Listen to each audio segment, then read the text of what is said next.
بسم اللہ الرحمن الرحیم۔ السلام علیکم دوستو، میں ہوں مسٹر شیڈو اور میں نے یہ یوٹیوب چینل آپ کے لیے بنایا ہے۔ اس میں ہم آپ کو ہماری اردو زبان میں عام استعمال کے ان الفاظ یا محاوروں کی انگلش بتائیں گے جن کے معنی ڈکشنری میں ذرا مشکل سے ملتے ہیں۔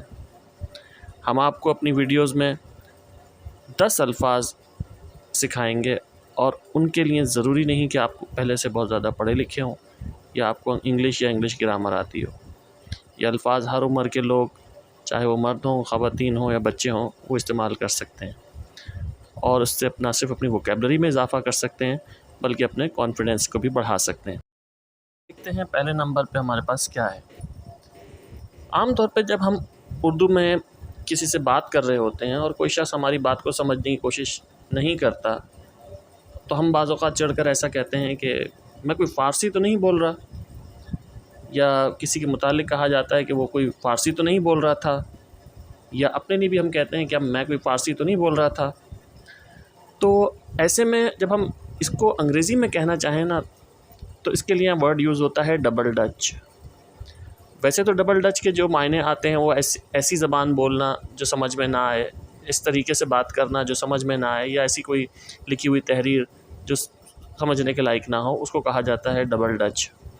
لیکن ہمارے یہاں جب اس کو استعمال کیا جاتا ہے محاورے کے طور پہ تو ہم اس کو طنزیہ یوز کرتے ہیں کسی کو یہ کہنے کے لیے کہ میں کوئی الگ زبان تو نہیں بول رہا۔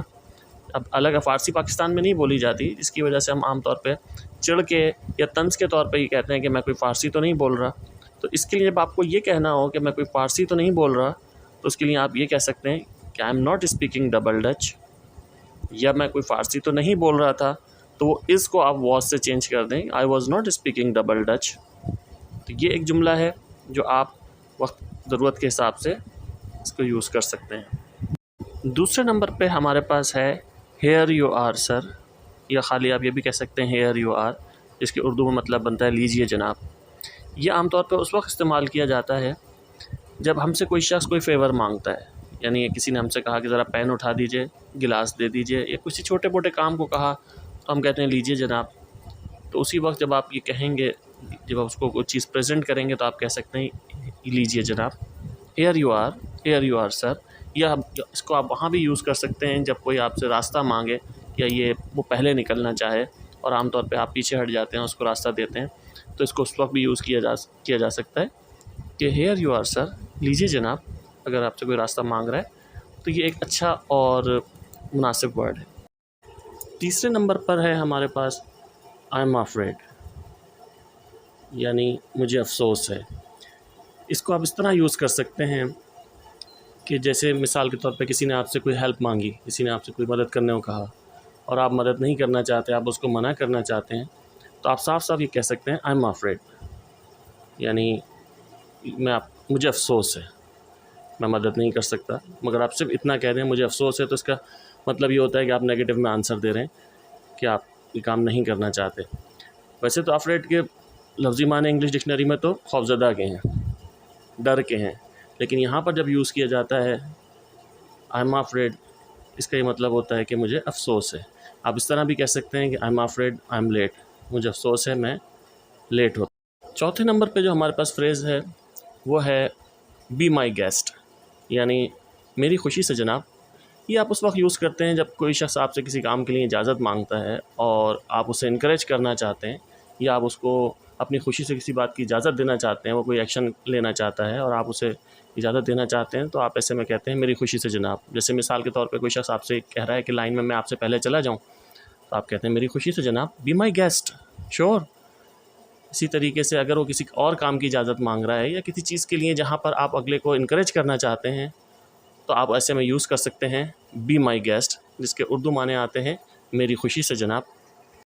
پانچویں نمبر پہ ہمارے پاس ہے دوبارہ کہیے، کم اگین۔ اس کو زیادہ مہذب بنانے کے لیے آپ اس طرح بھی کہہ سکتے ہیں کم اگین پلیز۔ یہ ہم اس وقت استعمال کرتے ہیں جب ہم کسی شخص سے بات کر رہے ہیں اور ہم اس شخص کی بات کو سمجھ نہیں سکے یا ٹھیک سے سن نہیں سکے، تو ہم ایسے میں اس سے کہتے ہیں، ہم اس سے درخواست کرتے ہیں کہ آپ دوبارہ کہیے گا۔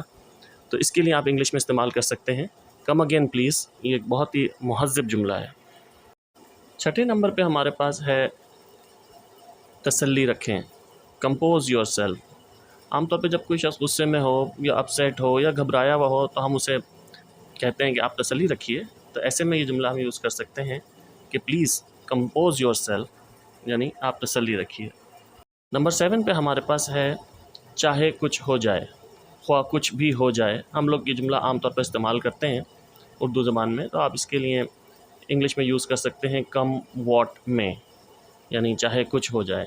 جیسے مثال کے طور پر میں آپ کو بتا سکتا ہوں کہ آپ کسی سے ہی کہہ سکتے ہیں کہ کم واٹ میں یور جاب از سیف، چاہے کچھ ہو جائے تمہاری نوکری سیف ہے. اسی طرح آپ کہہ سکتے ہیں I shall be there tonight come what may آج رات وہاں آؤں گا چاہے کچھ بھی ہو جائے. تو جب بھی آپ کو یہ کہنا ہو خواہ کچھ بھی ہو جائے چاہے کچھ بھی ہو جائے تو آپ کہہ سکتے ہیں کم واٹ میں. نمبر 8 پہ ہمارے پاس ہے اب تک تو بہت اچھا ہے، یعنی اب تک کی پیش رفت اطمینان بخش ہے. اس کو آپ انگلش میں کہہ سکتے ہیں سو فار سو گڈ. اکثر لوگ ہم سے پوچھتے ہیں ہاں بھائی کیا پوزیشن ہے، کیا صورتحال ہے.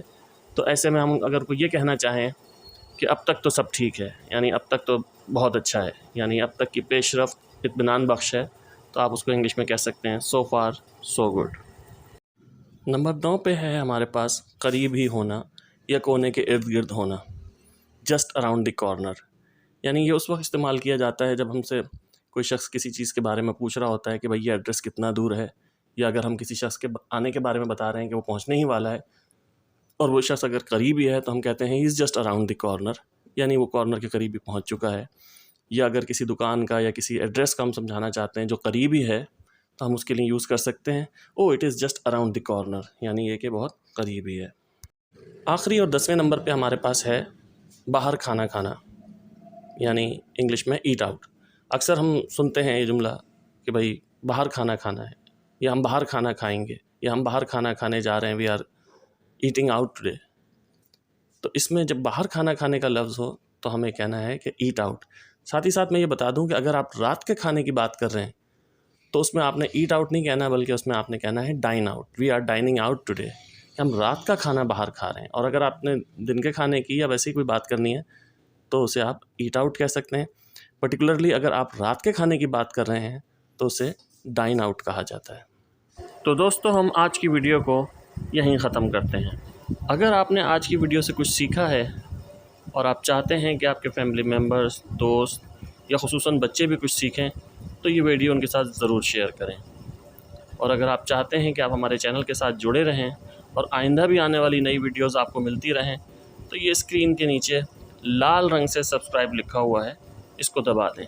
اس کے ساتھ ہی گھنٹی کا بٹن بنا ہوا ہے، اسے بھی دبا دیں تاکہ ہماری نئی آنے والی ویڈیوز کی نوٹیفیکیشن فوراً آپ کے موبائل پر آتی رہیں. ساتھ ہی ساتھ اگر آپ کو ہماری یہ ویڈیو، ہماری کوشش پسند آئی ہے تو یہاں پر لائک کا بٹن ہے، اسے بھی دبا دیں.